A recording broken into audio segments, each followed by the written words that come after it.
One cold evening in the heart of London, a man stood alone at the edge of Westminster Bridge, staring down at the dark water below. His name was Edward Harrington, and he was one of the wealthiest men in the city. But that night, wealth meant nothing to him. That night, he had come to the bridge with only one thought in his mind: to end everything. But what happened next would change his life forever. Sometimes the smallest act of kindness can save a person's soul. And sometimes that kindness comes from the most unexpected place. Sit back, relax, and let's dive into this story. Edward stood at the edge of the bridge, his hands gripping the cold metal railing. The wind was strong, and it pushed against his face. Below him, the river moved quietly in the darkness. He had been standing there for almost 30 minutes, but time no longer felt real to him. Edward was 52 years old. He had built a fortune through hard work and smart investments. He owned properties across Europe.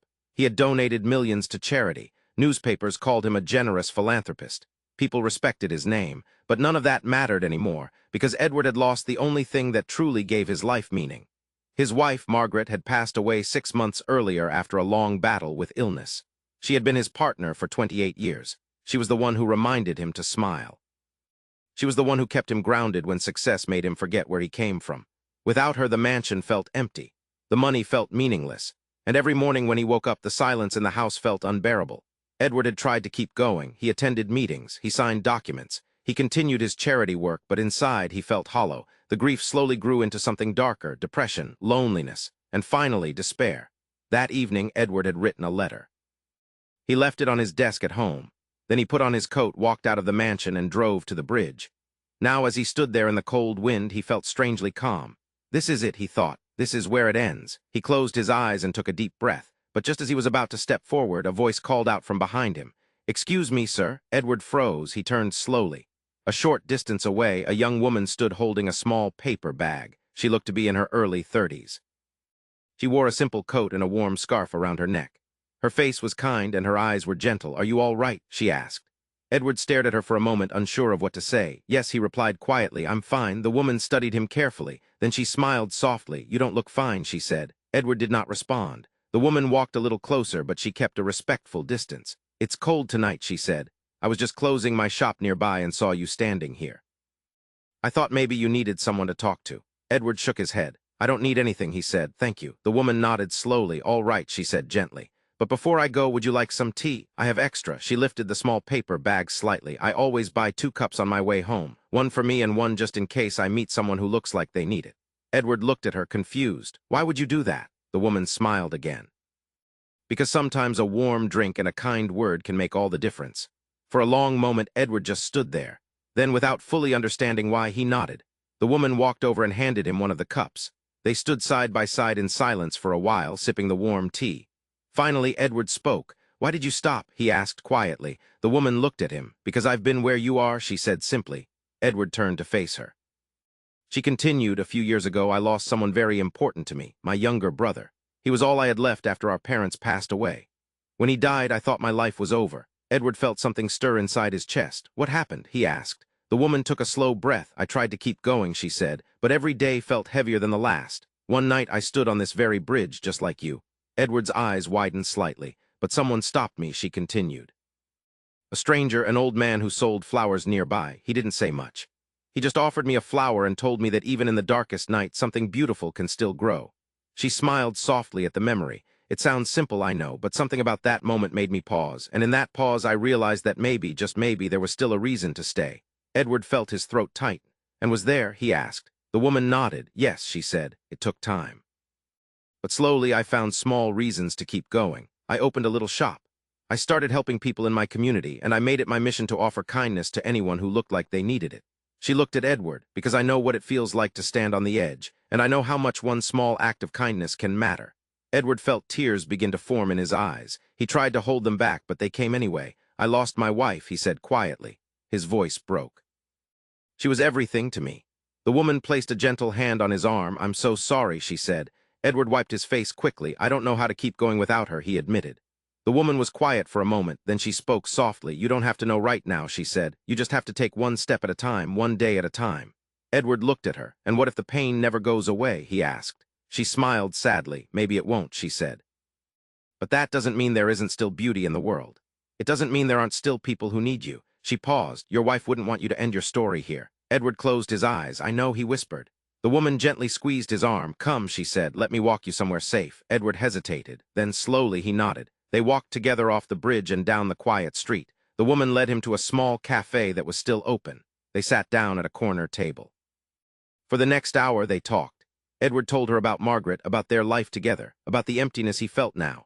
The woman listened without judgment. She did not try to fix him. She simply sat with him in his pain. When the cafe was about to close, the woman stood up. I have to go now, she said, but please promise me you'll reach out to someone, a friend, a counselor. Anyone? Edward looked up at her. Why do you care so much about a stranger? He asked. The woman smiled. Because we're not really strangers, she said. We're just two people who have known pain, and sometimes that's enough. She handed him a small card with her shop's address written on it. If you ever need someone to talk to, come by, she said.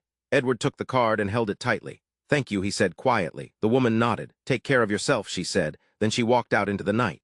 Edward sat there for a long time, staring at the card in his hand. Slowly, something inside him began to shift. It was not hope, not yet, but it was something, a small crack in the darkness, a reason to take one more breath. He stood up, walked out of the cafe, and went home. That night, Edward did not sleep much, but for the first time in months, he did not feel completely alone. The next morning, Edward woke up and looked at the card the woman had given him. Her name was written at the bottom, Clara Bennett. He sat on the edge of his bed and thought about the night before. Part of him still felt the weight of his grief, but another part of him felt curious. Who was this woman who had stopped him? Why had she cared? A few days passed. Edward tried to return to his normal routine, but everything still felt empty. One afternoon, he decided to visit the address on the card. The shop was located in a quiet neighborhood on the east side of the city. It was small and modest, with a hand-painted sign above the door that read Clara's Corner. Edward stepped inside. Shop was warm and cozy. Shelves were filled with handmade goods, books, and small gifts. Soft music played in the background. Behind the counter stood Clara. When she saw him, her face lit up with a gentle smile. Edward, she said warmly, you came. Edward nodded. I wanted to thank you properly, he said. Clara shook her head. You don't need to thank me, but I'm glad you're here. They talked for a while. Edward learned that Clara had opened the shop 3 years earlier with the little savings she had. She used it not just as a business, but as a place where people could feel welcome. Sometimes lonely people came in just to talk. Sometimes struggling families came in, and Clara would quietly help them without asking for anything in return. Edward was moved by her kindness. Over the following weeks, Edward began visiting the shop regularly. At first, he simply came to talk, but slowly he started helping. He organized shelves. He assisted customers. He even started funding small community projects that Clara had dreamed of but could not afford. One evening, as they closed the shop together, Clara turned to him. You've changed, she said. Edward looked at her.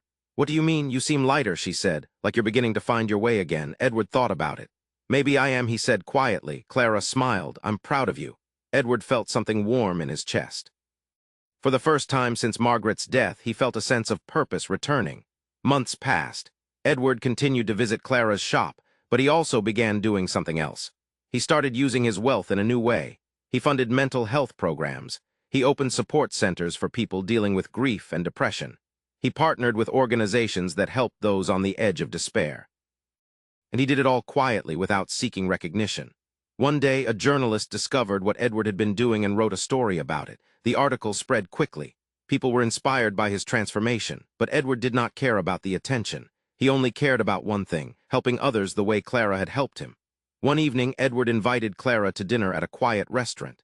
As they sat across from each other, Edward spoke. I need to tell you something, he said. Clara looked at him curiously. That night on the bridge, Edward continued. I was ready to give up. I had lost all hope, but you stopped me. You reminded me that life still had meaning. Clara's eyes softened. You did the hard part, she said. You chose to stay. Edward shook his head. No, he said. You gave me a reason to choose. He reached across the table and took her hand gently. You saved my life, Clara, and I will spend the rest of my days trying to do for others what you did for me. Clara smiled, tears forming in her eyes. You're already doing it, she said. They sat together in comfortable silence, two souls who had found light in each other's darkness. And in that moment, Edward realized something important. Life was not about wealth or success. It was about connection. It was about showing up for others, even when everything felt heavy. It was about offering kindness, even to strangers. Because sometimes one smile, one cup of tea, one moment of care could change everything. Edward never forgot that night on the bridge, and he never forgot the woman who stopped him. Clara became not just a friend, but a partner in his mission to help others. Together, they built programs, funded shelters, and reached out to countless people who were struggling in silence. And every time Edward met someone on the edge of despair, he remembered Clara's words. We're not really strangers. We're just two people who have known pain, and sometimes that's enough. My wonderful viewers, life can feel unbearably heavy sometimes. But even in our darkest moments, kindness can find us. And when it does, it can change everything. What do you think about this story? Have you ever been helped by a stranger's kindness? Share your thoughts in the comments section. I would really love to read from you. A more interesting story will be coming in a few days, so make sure you subscribe and turn on the notification bell so you don't miss it. If you enjoyed this story, please like the video and share it with your friends. Thank you so much for watching.